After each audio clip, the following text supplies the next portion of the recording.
Hi, friends vlog എന്ന എൻ്റെ YouTube ചാനലിലേക്ക് സ്വാഗതം. അപ്പോൾ ഞാൻ ആദ്യമായിട്ട് എൻ്റെ യൂട്യൂബ് ചാനലിൽ ഒരു വീഡിയോ ഇടുന്നത്, ഒരു കുക്കിംഗ് വീഡിയോ ഇടാമെന്ന് വിചാരിച്ചു. അപ്പോൾ മുരിങ്ങക്ക തീയൽ വയ്ക്കുന്ന ഒരു വീഡിയോ ഇടാമെന്ന് വിചാരിച്ചു. ഇത് കുറച്ചധികം മുരിങ്ങക്ക ഉണ്ട്. ഇവിടെ ഇപ്പോൾ സീസൺ ആയതുകൊണ്ട് കുറച്ച് പൈസയൊക്കെ കൊടുക്കുമ്പോൾ കുറച്ചധികം മുരിങ്ങക്ക കിട്ടും. എല്ലാ സമയത്തൊക്കെ വില കൂടുതലായിരിക്കും. പിന്നെ ഇതൊരു 4 വലിയ തക്കാളി എടുത്തിട്ടുണ്ട്. അത് ഞാനിങ്ങനെ നീളത്തിൽ കനം കുറച്ച് അരിഞ്ഞെടുത്തത്. ഒരു സവോള, ഒരു മീഡിയം ടൈപ്പ് ഒരു 3 സവോള എടുത്തിട്ടുണ്ട്. ചെറിയ പച്ചമുളക് 3 എണ്ണം. ഇപ്പോൾ ഏത് വെജിറ്റബിൾസ് വേണമെങ്കിലും യൂസ് ചെയ്യാം, നമുക്ക് കുക്ക് ചെയ്യാൻ എടുക്കാം. മുരിങ്ങക്ക തന്നെ എടുക്കണം. പക്ഷേ ഇത് രണ്ടും ഞാൻ ഇടയ്ക്ക് വെച്ച് നോക്കിയപ്പം ഈ കോമ്പിനേഷൻ നല്ല ടേസ്റ്റായിട്ട് തോന്നിയിട്ടുണ്ട്. അപ്പോൾ അത് ഞാൻ ഒരുപാട് നാളായി ഇത് എൻ്റെ രീതിയിൽ ഞാൻ വെക്കുന്നതാണ്. അപ്പോൾ ഞാൻ ഒരുപാട് നാളായി ഇത് വെച്ച് കഴിക്കുമ്പോഴൊക്കെ നല്ല ടേസ്റ്റ് തോന്നിയിട്ടുണ്ട്.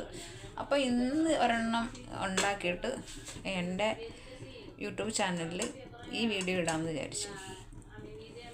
അപ്പോൾ ഇതിങ്ങനെ കട്ട് ചെയ്ത് വെച്ചിട്ടുണ്ട്. പിന്നെ ഇതിന് വേണ്ടിയിട്ട് ഞാൻ തനിച്ച് വീഡിയോ എടുക്കുന്നതുകൊണ്ട് എനിക്ക് എല്ലാം കാണിക്കാൻ പറ്റിയില്ല. അപ്പോൾ ഞാനിതിന് തേങ്ങ വറുത്തെടുക്കാൻ വേണ്ടിയിട്ട് തേങ്ങ വറുത്തോണ്ടിരിക്കുക. ഇതൊരു 2 തേങ്ങയുണ്ട്. 2 തേങ്ങയുണ്ടെന്ന് വിചാരിക്കുന്നു. നമ്മളിവിടെ തേങ്ങ തിരികെ വെച്ചതാണ് മേടിക്കുന്നത്. അപ്പോൾ ഒരു പാക്കറ്റ് പോലെ ഒരു ബോക്സിനകത്താണ് അത് കിട്ടുന്നത്. അതൊരു 2 തേങ്ങ എടുത്തിട്ടുണ്ട്. അതിൻ്റെ കൂടെ കറിവേപ്പില ഒരു എത്ര കറിവേപ്പില ഇട്ടാലും ടേസ്റ്റ് ആയിരിക്കും. ഞാനൊരു വലിയ കൈപ്പിടി കറിവേപ്പില ഇട്ടിട്ടുണ്ട്. പിന്നെ ചെറിയ ഉള്ളി അതെ, നമ്മൾ എത്ര ഇടുന്നോ അത്ര ടേസ്റ്റ് ഉണ്ടാവും. അത് ഞാനൊരു കുറച്ച് 10-15 പീസ് ചെറുതായിട്ട് കനം കുറച്ച് അരിഞ്ഞിട്ടിട്ടുണ്ട്. പിന്നെ ഒരു വെളുത്തുള്ളി ചെറുതായിട്ട് അതും കനം കുറച്ച് അരിഞ്ഞിട്ടിട്ടുണ്ട്. പിന്നെ ഒരു ചെറിയ ടീസ്പൂൺ കുരുമുളക് പൊടിയല്ല, കുരുമുളക് ഇട്ടിട്ടുണ്ട്. ഇത്രയാണ് ഞാനിപ്പോൾ ഇത് വറുക്കാനായിട്ട് ഇട്ടിരിക്കുന്നത്. ഇത് വറുത്ത് നല്ല ചെറിയൊരു ബ്രൗൺ കളർ ആവുന്ന സമയത്ത് ഇതിലേക്ക് മുളക് പൊടി, മല്ലിപ്പൊടി, മല്ലിപ്പൊടി കുറച്ചിട്ടാൽ മതി. അത് നമ്മളുടെ ഇഷ്ടത്തിനനുസരിച്ച് ഇടാം. എരിവ് എത്ര വേണോ അതിനനുസരിച്ചിടാം. അതിട്ട് അത്ര ഇടണം. അതിൻ്റെ കൂടെ ഇതൊരു ബ്രൗൺ കളർ ആവുന്ന ടൈമിൽ പെരിഞ്ജീരകം ഇത് കുറച്ച് കുറവാണ്. കുറച്ചധികം ഇട്ടാൽ ടേസ്റ്റ് കൂടും. പിന്നെ ഒരു നുള്ളി ജീരകം. ഇത് രണ്ടും ഒരു ബ്രൗൺ കളർ ആവുന്ന സമയത്തേ ലാസ്റ്റ് ഇടത്തുള്ളൂ. മുളക് പൊടി, മല്ലിപ്പൊടി, മഞ്ഞൾപ്പൊടി ഇടുന്ന സമയത്താണ് ഇത് ഇടുന്നത്. അപ്പോൾ ഈ തേങ്ങ ഒന്ന് ബ്രൗൺ കളർ ആവണം. തേങ്ങ ബ്രൗൺ കളർ ആയതിന് ശേഷം, നല്ല കളർ വന്നതിന് ശേഷം ഇതിൽ നമ്മൾ വേണമെന്നുണ്ടെങ്കിൽ കുറച്ച് എണ്ണ ഒഴിക്കാം. ഇത് ഞാൻ വെളിച്ചെണ്ണയിലാണ് ചെയ്യുന്നത്. ലാസ്റ്റ് വേണമെന്നുണ്ടെങ്കിൽ കുറച്ച് എണ്ണ, ആദ്യമൊന്നും എണ്ണയൊന്നും ഒഴിക്കണ്ട. ഇത് ഫ്രൈങ് പാനിൽ ഏതിലായാലും എണ്ണയുടെ ആവശ്യമില്ല. അപ്പോൾ കുറച്ച് വെളിച്ചെണ്ണ ലാസ്റ്റ് ഒഴിക്കും. അത് കുറച്ചൊന്ന് മൂത്ത് വന്നതിന് ശേഷം മാത്രം കുറച്ച് വെളിച്ചെണ്ണ ഇതിലേക്ക് ഒഴിക്കും. അപ്പോൾ ഇത് ഞാൻ തനിയെ വീഡിയോ പിടിക്കുന്നതുകൊണ്ട് എല്ലാം ഒന്നും ചിലപ്പം പറ്റിയെന്ന് വരത്തില്ല എന്ന് വിചാരിക്കും. ഒരു യൂട്യൂബ് ചാനലിൽ ഞാൻ കുറച്ച് നേരത്തെ ആക്കി. പക്ഷേ എന്താ പറയുന്നത്, വീഡിയോ ഒന്നും ഇടാൻ പറ്റിയിട്ടില്ല. ഞാനിവിടെ ഒരു കമ്പനിയിലാണ് ജോലി ചെയ്യുന്നത്. അപ്പം ഞാൻ രാവിലെ ഡ്യൂട്ടിക്ക് പോയാൽ രാത്രി ആകുമ്പോഴാണ് റൂമിലെത്തുന്നത്. നമ്മുടെ കമ്പനി റൂമാണുള്ളത്. അപ്പോൾ എപ്പോഴും വിചാരിക്കും ഇങ്ങനെ ചാനൽ തുടങ്ങിയിട്ട് എനിക്കൊരു ഫേസ്ബുക്ക് പേജുണ്ട്, ഫ്രണ്ട്സ് വ്ളോഗ് എന്ന് പറയുന്നത്. എൻ്റെ യൂട്യൂബ് ചാനൽ കാണുന്നവർ എൻ്റെ ഫേസ്ബുക്ക് പേജും ഒന്ന് ഫോളോ ചെയ്യുകയും സബ്സ്ക്രൈബ് ചെയ്യുകയും അതിൽ വീഡിയോസ് ഫോട്ടോസൊക്കെ ലൈക്ക് ചെയ്യുകയും ചെയ്യണം. എൻ്റെ ഈ വീഡിയോസൊക്കെ ഇഷ്ടപ്പെട്ടാൽ എൻ്റെ എൻ്റെ യൂട്യൂബ് ചാനൽ സബ്സ്ക്രൈബ് ചെയ്യണം. പിന്നെ അതിൽ എൻ്റെ വീഡിയോസൊക്കെ നിങ്ങൾ ഒന്ന് ലൈക്ക് ചെയ്യണം, ഷെയർ ചെയ്യണം. അങ്ങനെയൊക്കെ ഒന്ന് ഹെൽപ്പ് ചെയ്താൽ നന്നായിരിക്കും. അപ്പോൾ ഇനി എന്തെങ്കിലുമൊക്കെ ഞാൻ ഇന്ന വീഡിയോ ഇടും എന്നൊന്നുമില്ല. ഏതെങ്കിലുമൊക്കെ വീഡിയോ ഇടാമെന്ന് വിചാരിച്ച്, കുക്ക് ചെയ്യുന്ന ചിലപ്പോൾ അവിടെ പോകുന്ന എന്തെങ്കിലുമൊക്കെ ഇടാം എന്ന് വിചാരിച്ച. അപ്പോൾ എനിക്കങ്ങനെ കുക്ക് ചെയ്യാനൊന്നും അറിയത്തില്ല.